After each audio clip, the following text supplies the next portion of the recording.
The world wants to know the story behind Russell-J. Gould. To better comprehend his story, we must first delve into the intricate dynamics of an ancient system entrenched in Earth's narrative. This system was rooted in centuries of postal shipping wars to move and control cargo, and then morphed into an elaborate banking battle for full planetary control where humans got entangled in as part of this maritime shipping scenario.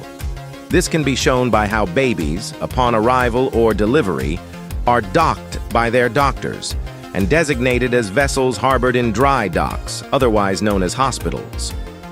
Having assumed a status of ward of the state, individuals would become commercial instruments, symbolizing one's assimilation into the ancient system, marked by ownership, regulation, and compliance.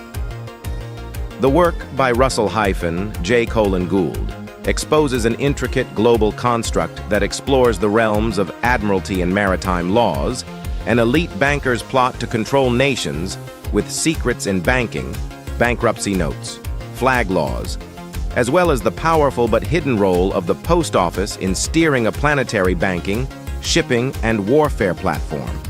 Gould's journey also unravels an evil plot over centuries for power and design of a new world order to bring all banks under one control and fortify a Black Ops shadow government bank account with an outlandish number beyond several quadrillion dollars in the Sustainable Development Fund. Lucifer's piggy bank, if you will. This plot thickens. As was revealed, the powers that be profited off the people for centuries, with indoctrination and training programs designed to dismantle core values of families, communities, and hide entire truths of the past civilizations.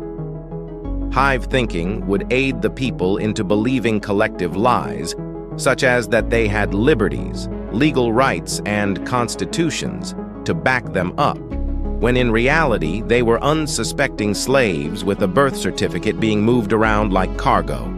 As Gould explains, this was all just an inside job, a ruse, set up to harvest unsuspecting citizens into thinking they were free when they really weren't. After all, they had birth certificates and fiat fake money backed by nothing. Proving their status lacked the qualities of what is considered a sovereign. An integral part of this complex ruse had been the rollout of judicial court systems across the globe, which, at its core, was always just a lucrative harvesting mechanism. After all, people needed to think they had recourse and would be granted occasional wins in a court of law.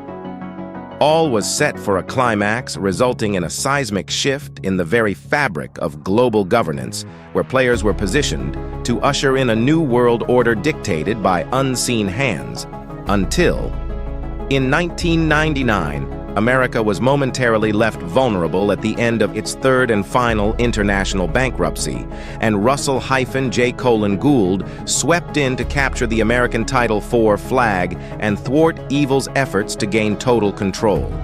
A historical juncture for the end of an era of relentless pursuit of power, covert agendas, and shadowy figures is explained in the documentary films LastFlagStanding.com and PiercingDynasty.com, where Russell-J. Gould highlights his clever pursuits for and overcame struggles that single-handedly combated fraud upon fraud committed on the people by an elite cabal, using the guise of a birth certificate postal shipping system to move and control their slaves.